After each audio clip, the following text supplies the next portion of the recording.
Welcome in, Lax fans, to the Utah Lacrosse Report podcast. I'm your host, Tim Haslam. My guest today is Fish Bartlett, who's the owner of Tribal West Lacrosse. Fish has been a staple in the community for a long time, and we talked about starting Tribal West, becoming one tribe, clinics, gear, and more. Hope you enjoy the show. Welcome to the show, Fish. How are you? I'm doing great, Tim. Awesome. Thanks for joining me today. I really appreciate it. Super excited to talk to you. You've been around the community for a long time, but first, when did you start playing lacrosse? Well, but before we jump into that real quick, I am so excited to be doing a podcast again with you. For those who don't know, we got to do these for a long time together. We do them live from the shop, and it's been way overdue. I've been listening to the ones that you've been doing, and I love hearing what's going on in the lacrosse community. And there's so many great people. So, yeah, it's just great to be back. No, I appreciate it. Thanks for coming on. We did do a show. I can't remember what we called it, but you had a great analogy where you said that I brought the Sports Center side of it to it, and you brought the Wayne's World side to it. I don't know if you remember that analogy. I do. But that's I think that was accurate at the time, which was super fun. Yeah, we've known each other for a long time. Like I said, you've been in the community for a long time as well. We have lots to talk about. Tribal West is doing some really cool stuff. Been in a really cool market. But I'm going to ask you again, Fish. When did you start playing lacrosse? I was playing when I was really young in elementary school, and before I played in a league, my dad had given me a stick, and I remember the day he came home with it and handed it to me in the garage, and he was like, "Here you go, son. Here's a lacrosse stick. You'll play someday." And how right he was. And he had played at Dean Junior College, and I started my first season in fifth grade with the Tom Sawyer Youth League in upstate New York. It's in Elmira, next to Horseheads, and it was run by a whole family, but Tom Wolf was the guy who ran it. And one of the unique things about it, which blows my mind to this day, of how awesome the level of lacrosse was there with this league, was you could get rental gear for free, and it was up to college kids coached high school, and they were all volunteer, and high school kids coached youth. And when I was in high school, we ended up coaching youth. And you would, if kids on your team wanted to rent gear, there was a shed, a two-story shed that had sets of gear, like a blue set and a red set and a yellow set and a black set. And the coaches, high school kids, were responsible for signing out the gear before the game and then returning it after the game before the next team came. And that shed smelled of used gear, but it was amazing that gear wasn't lost or stolen, and that unpaid volunteers on a clipboard could keep track of everything game after game, and refs were given like a hot dog. And the level of lacrosse was amazing, and it was so much fun. So That's awesome. I love that story. You've told me dozens of stories over the years, Fish, and I don't know that I've heard that one. The other great part of that was it was in the summer, so you could still play baseball, football, and hockey. And as a kid, that those golden years from like 8 to 13, play as many sports as you can, as long as you can. And that was awesome. Yeah. And you grow up playing there, you have these great experiences. You travel around, go end up at college, end up in Utah. And if I remember right, the story goes that you just came out here to ski and never left. Is that right? That is very correct. I kept leaving. I was leaving in the summers. Alta would close, and I would head back east so I could coach and raft on the Hudson. And I was leaving. I was heading to Moab at the end of ski season, and right on the corner of 13th and 9400, there was hollowed ground. There's a hospital there now, but that used to be a field. And I saw a lacrosse field, and I told the girl driving to pull over. Before she had even stopped, I was running down the field, and I ran into a kid, Jamie Burkowski from Rutland, Vermont, who was coaching the 7th-8 Brighton team. And he said, "Hey, we're playing pickup Saturday. You should come." And I said, "All right." And met Mace Goodhand, who said, "Hey, you want to be head coach of a team next year? I have an assistant for you." And the rest is history from that. Coached at Jordan for 10 years with Ken Gunderson, and helped Mason I got to be on the board with the early Utah Lacrosse Association and with where I met my wife, Sonny, and we got to have our boots on the ground early in the game. Yeah, and you both of you have spent just a ton of time, ton of effort putting and giving back to the game here locally. You started the store in, I believe, 2002, Correct? and from then it's just continued to grow. It's become the community, the spot where the community goes to buy gear. I have bought my fair share of stuff from you in the days, and I appreciate all the work you've done. You remodeled it a handful of years ago as well, and it just looks great with the shooting cage. And then, of course, how could you not talk about Tribal West without talking about the great ball machine? That thing is just insane. We just loaded it this morning with a bunch of new T-shirts and prizes, and we'll have some stuff planned for St. Patty's Day coming up with some green balls and some fun things to give away. But yeah, the Great Ball Machine was an art project that I had my just an idea. I was like, how can you make balls come out of a huge gumball machine? And I met a guy that there was a lot of work that went into making that happen. And this guy saw my vision, and we had to re-gut the whole thing, and it was fun. And when people come from all over or just randomly see it and have to come check it out. But yeah, that's a fun project. It's a must-see attraction for sure. And I love what you guys do on social media. When someone wins something cool, you're always posting their picture and getting them on social media, which is really fun. Talk about 2002 to now. I'm sure that some things are still the same, right? And some things are different. Talk about some of those things. Well, one of the things, I started with a small business loan and just kind of had to bootstrap my way up from inventory. And it was nice when it kept growing and growing, and eventually was able to get all the products that we wanted to, from cups to cleats, to really outfit a kid in their entirety. And it's it's I went to the Goldman Sachs 10,000 Small Business School right about the time just before high school state sanctioning came into being. And I really was hedging my bets, and I was really excited that I was like, finally, oh my gosh, like all this sweat equity and hard work. I was like, wow, we might actually start making some money. I consider myself a really successful ski bum. And, but it was never about the money. It was about growing the game. And we have, like, when I first saw it, there were about 500 kids playing in 6 high schools in 96. And now we have over 60, I believe, and it's high school state sanctioned.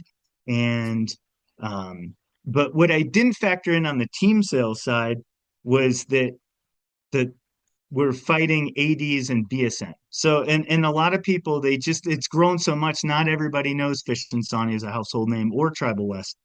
And so just the fact, like, oh, I know I live in a bubble, and so it's just hard for other to fathom, or how they, oh, you do team sales, and we do everything everybody else does, and we're sanctioned by the state as a vendor, so they can order through us. And we just want to know that we offer online stores and fundraisers for programs, and we can do stuff cheaper, faster, and and more customer service than your local competitor, I guess, or out of state competitor.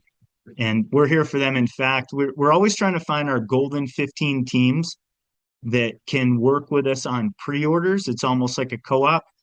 And if teams buy with us in advance in the summer, I have these big booking orders to do. And I can't say that I'm getting them at cost, um, but we get them a really good rate, because if I can cut my booking orders down in half before um, that stuff arrives and they're already pre-sold, that helps me get deeper margins to save to the customers for the season.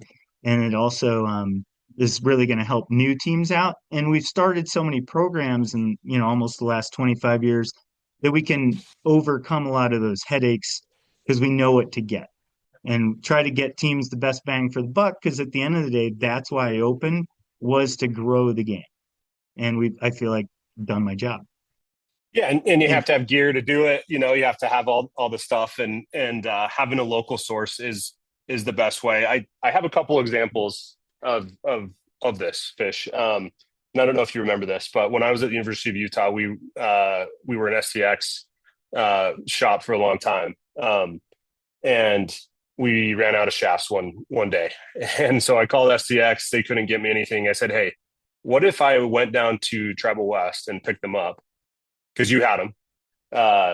What if I went down there, picked them up, and then, on the back end we can figure out sort of the payment?" And STX said, "Yeah, that'd be great." And so just in that situation, you saved a lot of headache for our team in that regard, because you had what we needed, and we're willing to work on the financial side as well. And the other part too is, the stringing of sticks is still a thing.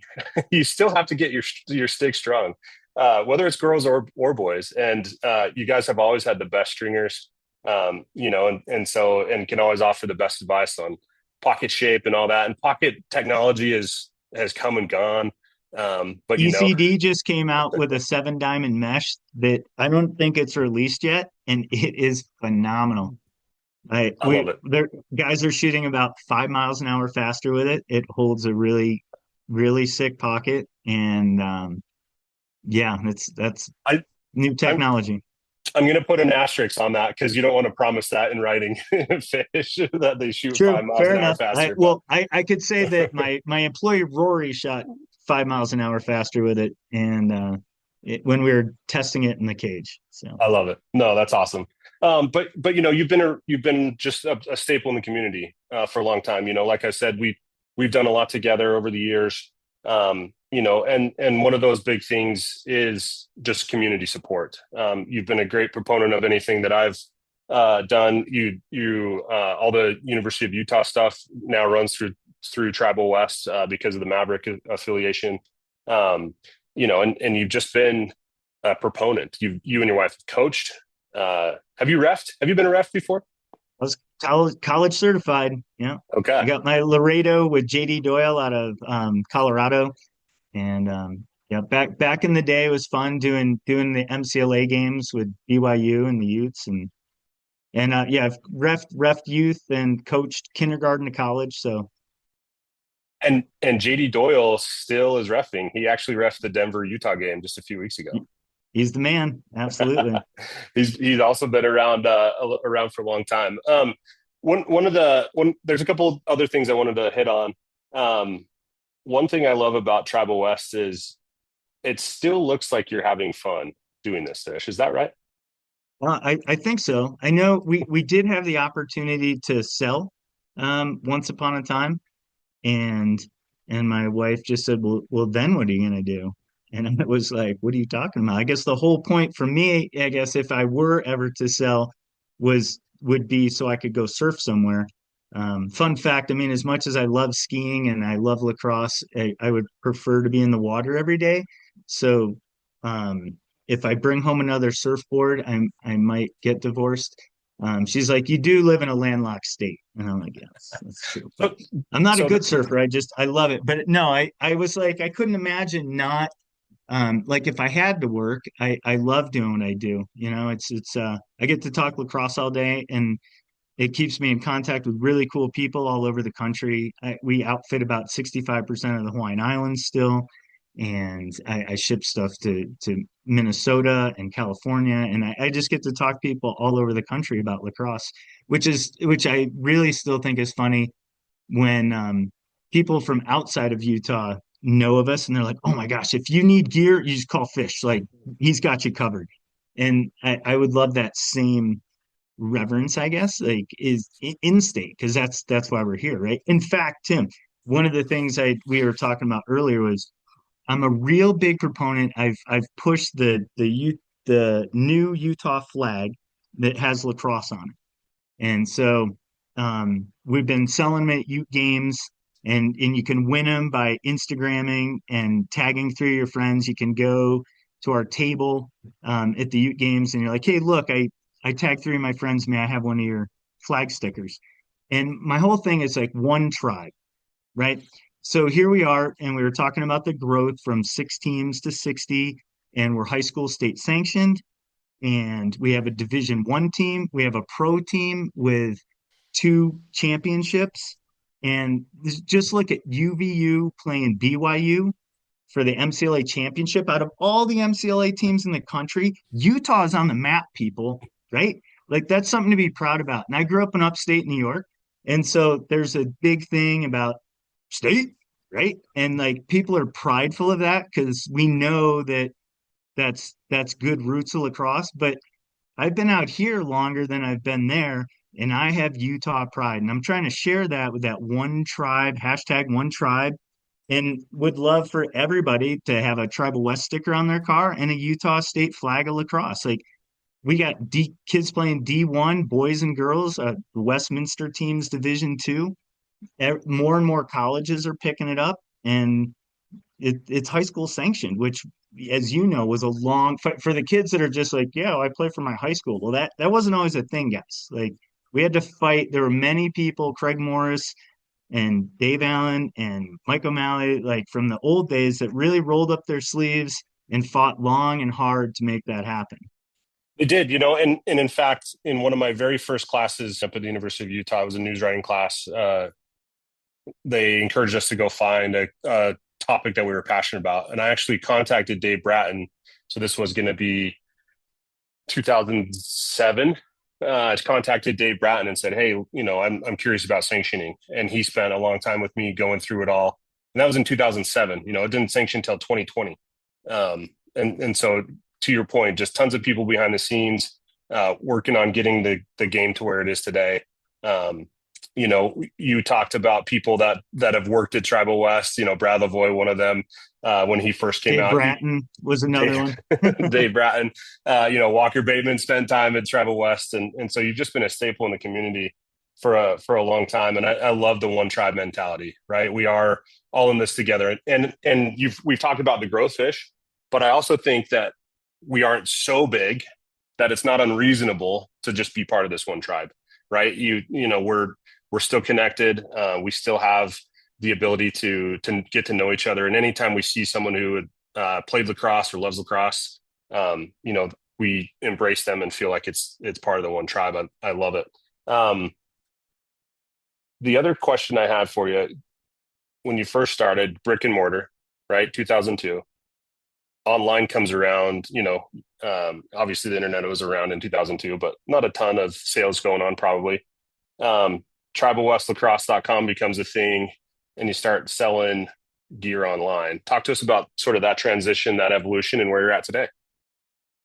One of the things we're offering I think the hardest part is getting the word out, right? But because of our love for there's a lot of competition, but our love for Utah is we offer the promo code is free ship Utah 26, all caps, free ship Utah 26 at tribalwest.com.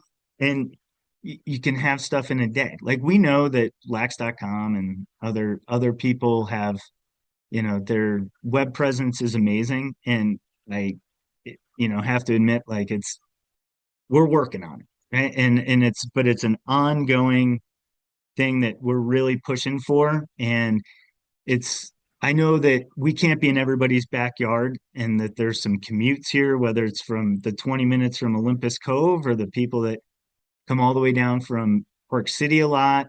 And I've got a lot of northern teams and teams from St. George, and they always stop by when they can, but we just want to be like, hey, we'll save you the drive. We want to be in your backyard, even if it's electronically. But if you're helping support local, it means a lot to me because if we can like double our revenue without doubling our overhead, that extra money, we were able to double our funding with the Lax report this year. Yeah. It's like I'm happy to share it when I have it. And like when we're sponsored to the University of Utah, even though we provide them all their gear, we still pay to be at the stadium and try to get some, national, coverage of some dasher boards on the side. And with our high school teams, when they buy through us, people come in all the time and would like end of year gifts and sponsorships for their banners and stuff.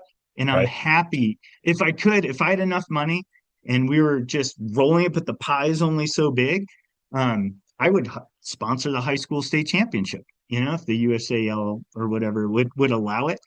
Um, but it just comes down to funding. And quite honestly, like we're such a mom and pop's business, like no year is a given. Like I'm very happy from the 24 years that we've had, but it's a grind every year and it's never a layup. So it's team sport, right? And but if the money's there, it's going back into the community in ways where like we had an Easter egg hunt this last year, and the mayor Zelensky, she'd like me to come back and do it for Sandy City, but running like fun things like that, like keeping lacrosse fun and with the kids. Our girls' fall Super Sevens League is extra revenue that helps pay the rent in the slow season. Our tribe camp that we run in July that used to pay August rent. Um, and it just keeps you involved in the community. Like I still like to coach. I took the path of business owner, like I said, to add credibility to the sport in Utah, where people are like, we don't know what that is. And we'll put a stick in your hand. Like before you try it, like let's make sure you have people who are passionate about the game, who know what they're talking about, to tie a stick, to try on the best products. We're just here to grow the game because we love it. And the kids I hire, I try to do the same thing, is make sure that they're passionate and knowledgeable about the sport. Absolutely. And, I think you feel that when you come into the store there in Sandy, and it's fun to come and chat with you, look at the cool sticks on the wall. I'm looking at something right now for the listeners. He's got a Patriots custom New England Patriots helmet in the background, which is pretty fun. That was So my wife's birthday present from STX. I love it. That's funny.